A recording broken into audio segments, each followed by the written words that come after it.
Well, hello everybody. Well, we're in about a 30-mile-an-hour wind, and look what we're doing. Got the swather hooked on.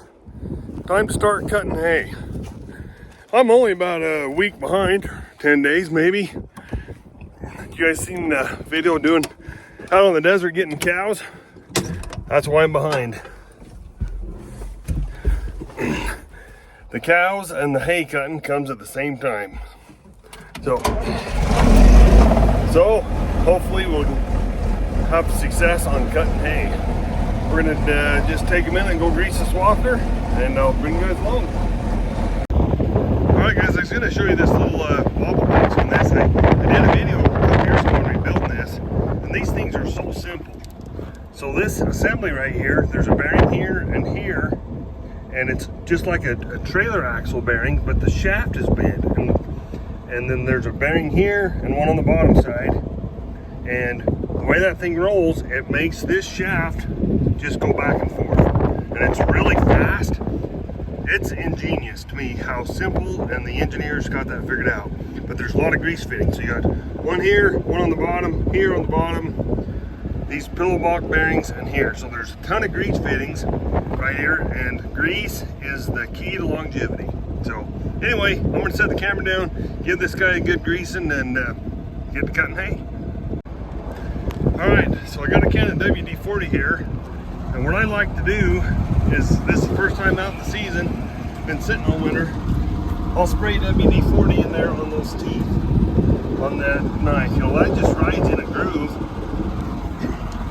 And I think once you get going, the hay has enough moisture in it, it kind of gives it a little bit of lubrication in there. But I just give it a quick spray. It doesn't take very long.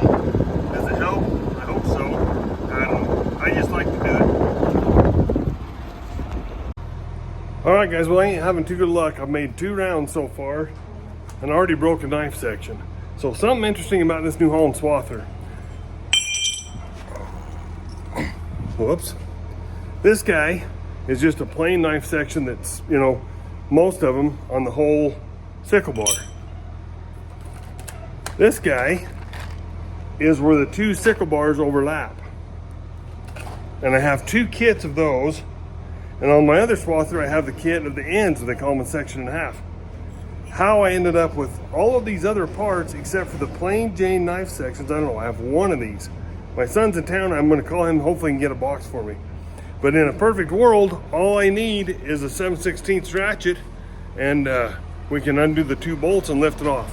I'll show you. We'll see how it goes.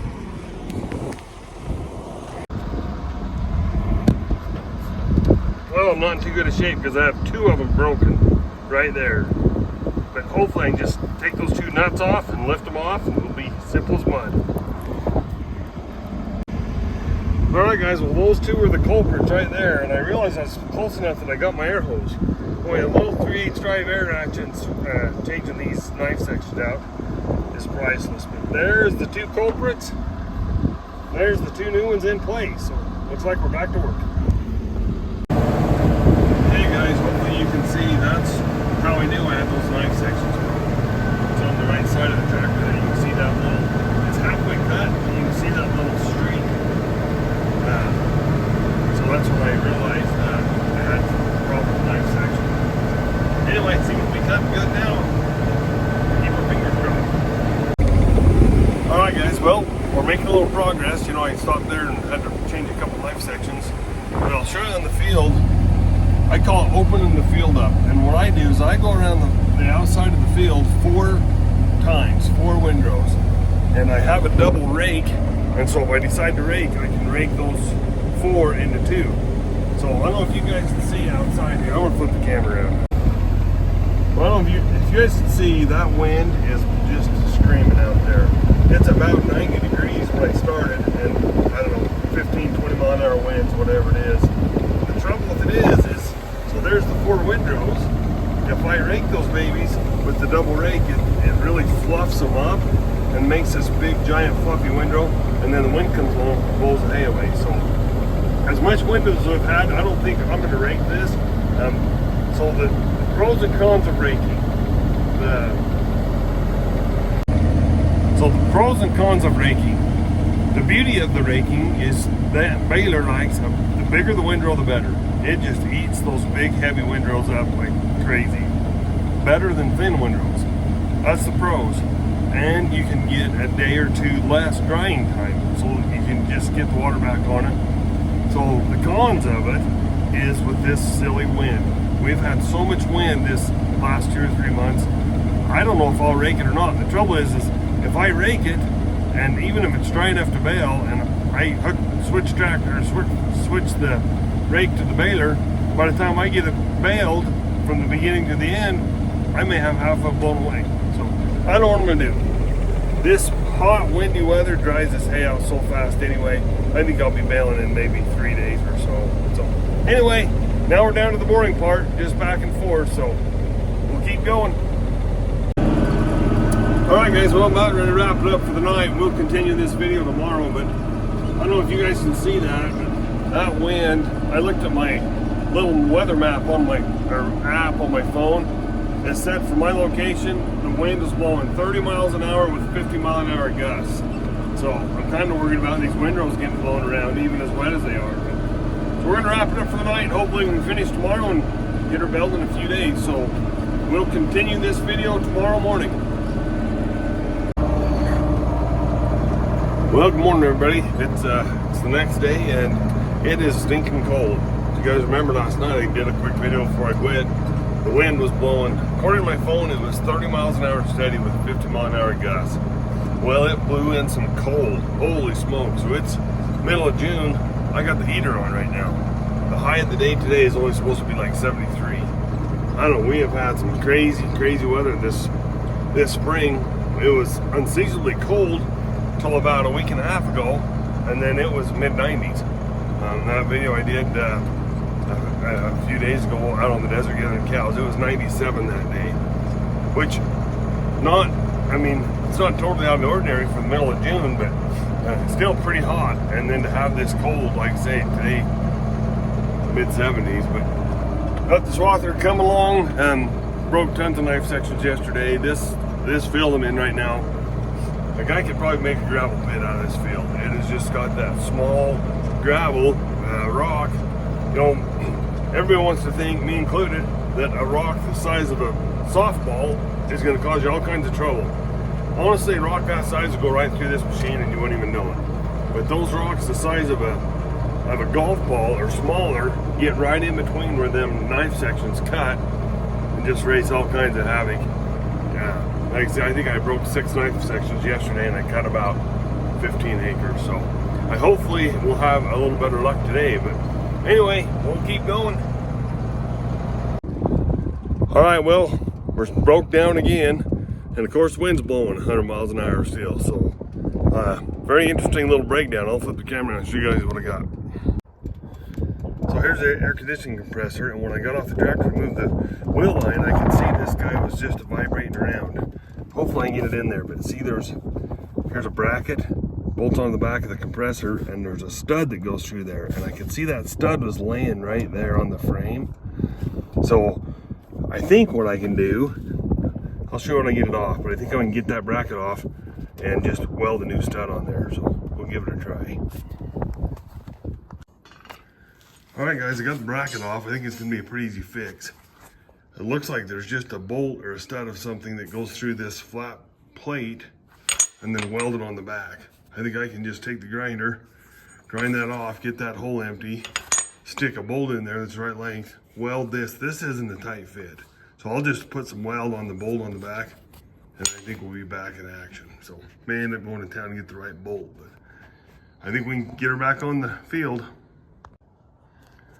All right guys, well, I went and got a new bolt, got that old and ground off, and that just truly was a pin or whatever in there. So I'm gonna just stick that guy in, just put a little bit of weld around it, not too much. I think the whole gist of having this bolt welded is so tight that if you just had a bolt, you would never be able to get a wrench in there to back it. So I'm gonna just put a little tack with some 332, 7018 around there. Not really a big welding job, but we'll get that done and go get her buckled up.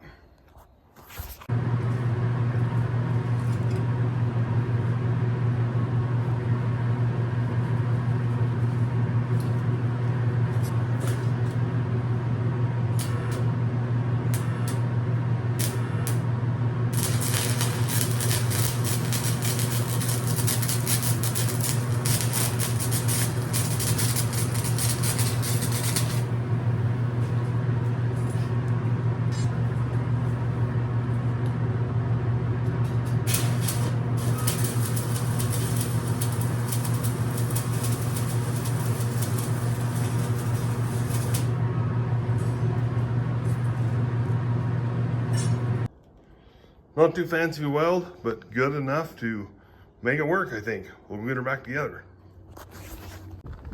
All right, guys, we got back together. I'll tell you, this whole world's just a learning curve. So after I get it back together, you guys can see that's the head of the bolt I welded and put it back here, and it's on this weird casting. I'll tell you, if I ever do this again, I will put a bolt through this side, because the way it appeared, I wouldn't be able to get to this, but I can get to it easily, and put a nut on this side with the bolt head on this other side, because it's not a flat surface. I've got a washer in there that I ground one side off on to try to get that, and I can't get it any tighter. I'm worried about I'm gonna crack this casting. So I think it'll hold just fine. May run forever this way, but yeah, when I didn't have a great look at it before, or I didn't take the time to look at it, maybe it's better, is more truthful.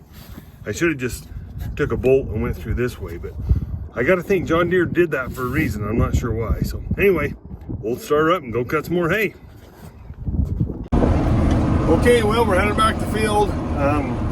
You know, I've only been farming here for what, 7-8 years now, and I'll tell you, I used to be the guy that used to get so upset and so frustrated over those little breakdowns like that. I haven't had a great couple days. I think I've replaced 6 knife sections on the swather, and then that bracket on that air conditioner. But as I get a little older, I'm trying to get a little more patient with life, and you know, the reality of it is I have 50 acres of farm ground that I'm farming and 40-year-old equipment. I'm gonna have a lot of breakdowns. That's just life. There's no other way to put it. And you know, generally speaking, my equipment's gotten better. This field I'm in right now is real gravelly. Has a lot of them rocks. Kind of talked about that earlier. I'm gonna break a lot of knife sections. I don't know if I've ever cut this piece of ground without breaking a single knife section or multiple knife sections. So, and this tractor, it's a 78 model. That's 40 plus years old. Good tractor. A lot of little things like that happen. So anyway, I'm trying to just become more patient with life. Hard to do sometimes. Anyway, we're back to cutting hay, so we'll see if we can finish up with no more breakdowns, hopefully. I don't know if you guys can see, but I got a whole herd antelope in this field, been hanging out all spring. Look at that little antelope, little babies. Been worried I'm gonna run one over the swather, but hopefully the mom's got them all gathered up.